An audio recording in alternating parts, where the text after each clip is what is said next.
ತುಮಕೂರು ವಿಶ್ವವಿದ್ಯಾಲಯದ 8 ಸಿಬ್ಬಂದಿ ಬಡ್ತಿ ಅವ್ಯವಹಾರ ಪ್ರಕರಣ ದಿನೇ ದಿನೇ ಗಂಭೀರ ತಿರುವು ಪಡೆಯುತ್ತಿದ್ದು ಇದೀಗ ನಿರ್ಣಾಯಕ ಹಂತಕ್ಕೆ ತಲುಪಿದೆ. ಪ್ರೊಫೆಸರ್ ಎಂ ವೆಂಕಟೇಶ್ವರಲು ವಿರುದ್ಧ ಆರೋಪಗಳ ಗಾಳಿ ಮತ್ತಷ್ಟು ಜೋರಾಗಿದ್ದು, ವಿಚಾರಣೆ ನಡೆಸಲು ಹೈಕೋರ್ಟ್ ನಿವೃತ್ತ ನ್ಯಾಯಮೂರ್ತಿ ನೇತೃತ್ವದಲ್ಲಿ ಏಕವ್ಯಕ್ತಿ ಸತ್ಯಶೋಧನಾ ಸಮಿತಿ ನೇಮಿಸಲು ರಾಜ್ಯಪಾಲ ತಾವರ್ ಚಂದ್ ಗೆಹ್ಲೋಟ್ ಆದೇಶಿಸಿದ್ದಾರೆ. ತುಮಕೂರಿನ ಶಿಕ್ಷಣ ವಲಯದಲ್ಲಿ ಭಾರೀ ಸಂಚಲನ ಮೂಡಿಸಿರುವ ಪ್ರಕರಣದ ಈ ಎಲ್ಲಾ ಆರೋಪಗಳ ಮಧ್ಯೆ ಇಂದು ಮೌನ ಮುರಿದಿದ್ದಾರೆ ಕುಲಪತಿ ಪ್ರೊಫೆಸರ್ ಎಂ ವೆಂಕಟೇಶ್ವರಲು. ಬಡ್ತಿ ನಿಯಮ ಬಾಹಿರವೇ, ಸರ್ಕಾರದ ಆದೇಶ ಏಕೆ ಜಾರಿಯಾಗಲಿಲ್ಲ, ತಮ್ಮ ವಿರುದ್ಧ ಕೇಳಿಬಂದಿರುವ ಕರ್ತವ್ಯ ಲೋಪ ಆರೋಪಗಳಿಗೆ ಅವರು ಏನು ಉತ್ತರ ನೀಡಿದ್ದಾರೆ ಅನ್ನೋದನ್ನು ಅಮೋಕ್ ಟಿವಿಯ ಪ್ರಧಾನ ಸಂಪಾದಕರಾದಂತಹ ಕೆ ರವಿಕುಮಾರ್ ನಡೆಸಿದ ವಿಶೇಷ ಸಂದರ್ಶನದ ಸಂಪೂರ್ಣ ವರದಿ ನಿಮ್ಮ ಮುಂದೆ. ಏನು ಈಗ ವಿಶ್ವವಿದ್ಯಾಲಯದಲ್ಲಿ ಏನು ಬೆಳವಣಿಗೆಗಳು ನಡೀತಾ ಇದೆ, ನಿವೃತ್ತ ನ್ಯಾಯಮೂರ್ತಿಗಳನ್ನ ಇದನ್ನ ಅಪಾಯಿಂಟ್ ಮಾಡಿ ಇದನ್ನ ಎನ್ಕ್ವೈರಿ ಮಾಡಬೇಕು ಅಂತ ಏನು ಸರ್ ಇದು ವಿಚಾರ? ಈ ವಿಚಾರ ನಮಗೆ 2020ರಲ್ಲಿ ನಮ್ಮ ವಿಶ್ವವಿದ್ಯಾಲಯದಿಂದ 8 STCನೂ ಪ್ರಮೋಷನ್ ಮಾಡಿದ್ದಾರೆ 2020ರಲ್ಲಿ. ಅದು C&R rule, cadre and recruitment ರೂಲ್ಸ್ನಲ್ಲಿ ಏನಿತ್ತು ಅಂತ ಹೇಳಿದ್ರೆ, either the promotion may be directly promotion or direct recruitment ಅಂತ ಇರ್ತದೆ.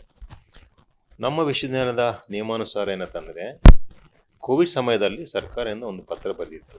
ಏನಂತಂದರೆ, ಕೋವಿಡ್ ಸಮಯದಲ್ಲಿದ್ದಾಗ ನೀವು ಯಾವುದು ಡೈರೆಕ್ಟ್ ರಿಕ್ರೂಟ್ಮೆಂಟ್ ಮಾಡಬಾರ್ದು ಅಂತಿತ್ತು. ಹಾಗಾಗಿ ಇವರು ಪ್ರಮೋಷನ್ ಡ್ಯೂ ಇದ್ರು ಆ ಸಂದರ್ಭದಲ್ಲಿ. ಮತ್ತು ನಮ್ಮ ಕೇಡರ್ ರಿಕ್ರೂಟ್ಮೆಂಟಲ್ಲಿ ಏನಂತಂದರೆ, either you can have the promotion through the DPC or through the direct recruitment, any one you can opt ಅಂತಿದೆ. ಸೊ ಒಂದು ವೇಳೆ ನಿಮಗೆ ರಿಕ್ರೂಟ್ಮೆಂಟ್ ಮಾಡೋಕ್ಕಾಗಿಲ್ಲ ಅಂತ ಹೇಳಿದ್ರೆ ನೀವು ಮೆರಿಟ್ ಪ್ರಮೋಷನ್ ಕೊಡ್ಬೋದು ಅಂತ ಇತ್ತು.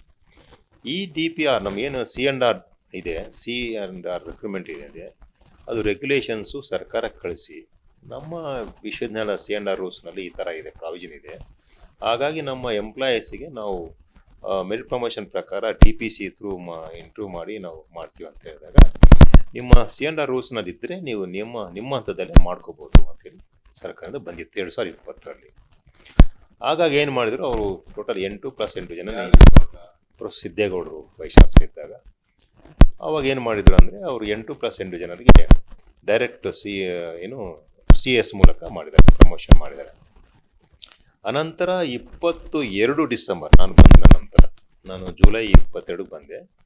2027 ಜುಲೈಗೆ ಏನು ಮಾಡಿದ್ರು, ಗಜೆಟ್ ನೋಟಿಫಿಕೇಶನ್ ಆಯಿತು, ಇದು 8 ಜನಕ್ಕೆ ಅನಲ್ ಮಾಡಬೇಕು ಅಂತೇಳಿ.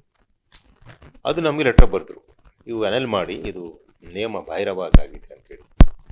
ಅದು ನಾವು ಸಿಂಡಿಕೇಟಲ್ಲಿ ಇಟ್ಟಿದ್ದೀವಿ, ಸಿಂಡಿಕೇಟಲ್ಲಿ ಡಿಸಿಷನ್ ಆಗಿದೆ, ಅನಲ್ ಮಾಡ್ಬೋದಾಗಿದೆ, ಸರ್ಕಾರ ಏನು ಡಿಸಿಷನ್ ತೊಗೊಂತ ಆ ಥರ. ಅನಂತರ ಏನಾಯಿತು, immediately they went on court. 8 ಜನ ಕೋರ್ಟ್ ಹೋದರು. ಕೋರ್ಟ್ ಹೋಗಿ ತಕ್ಷಣ 1 ತಿಂಗಳ ಒಳಗನೆ ಗಜೆಟ್ ನೋಟಿಫಿಕೇಷನ್ನೇ ಸ್ಕ್ವ್ಯಾಶ್ ಆಯಿತು. ಸ್ಕ್ವ್ಯಾಶ್ ಆಗಿ ಒಂದು ತೀರ್ಮಾನ ಕೊಟ್ಟರು. ಹೈಕೋರ್ಟ್ ಏನು ಮಾಡಿದೆ ಅಂತ ಹೇಳಿದ್ರೆ, ಈ ಸಂದರ್ಭದಲ್ಲಿ ನೀವು ಸರ್ಕಾರ ಏನು ಮಾಡಿದೆ, ಯೂನಿವರ್ಸಿಟಿಯಿಂದ ಆ ಜನರ ಮನವಿಯನ್ನು ಸರ್ಕಾರಕ್ಕೆ ಕಳಿಸಿ ನೀವು ಸರ್ಕಾರ ಸೂಕ್ತ ನಿರ್ಧಾರ ತಗೊಳ್ಳಿ ಅಂತ. ಇವ್ರೇನು ಮಾಡಿದ್ರು, ನಾವು ಆಲ್ರೆಡಿ 2020ರಲ್ಲಿ ಪ್ರಮೋಷನ್ ಆಗಿದೆ ಮತ್ತು C&R ರೂಲ್ಸ್ ಪ್ರಕಾರ ಇದೆ, ಹಾಗಾಗಿ ನಮ್ಮನ್ನು ಮತ್ತೆ ಹಾಗೆ ಪ್ರಮೋಷನಲ್ಲಿ ಉಳಿಸ್ಕೊಳ್ಳಿ ಅಂತ ರಿಕ್ವೆಸ್ಟ್ ಕೊಟ್ಟರು. ಆ ರಿಕ್ವೆಸ್ಟ್ ನಾವು ಸರ್ಕಾರಕ್ಕೆ ಕಳಿಸಿದ್ವಿ. ಕಳಿಸಿದ ಅನಂತರ ಈ ಥರ ನಮಗೆ ಇವತ್ತು 2024ರಲ್ಲಿ ಇದು ಕಳಿಸಿದ್ದು 2022-23ನಲ್ಲಾಗಿದೆ. 26ನಲ್ಲಿ ಈ ಥರ ನಮಗೆ 1 ಮ್ಯಾನ್ ಕಮಿಟಿ ಎಂಕ್ವೈರಿ ಮಾಡೋಕ್ಕೆ ಹೇಳಿದ್ದಾರೆ. ನಾವು 1 ಮ್ಯಾನ್ ಕಮಿಟಿ ರಿಟೈರ್ಡ್ ಜಡ್ಜಿಗೆ ನಾವೆಲ್ಲ ಮಾಹಿತಿ ಕೊಡ್ತೀವಿ. ಯೂನಿವರ್ಸಿಟಿ ಸರ್ಕಾರ ಸೂಕ್ತ ನಿರ್ಧಾರ ತಗೋಬೋದು. ಈಗ ಸರ್ಕಾರ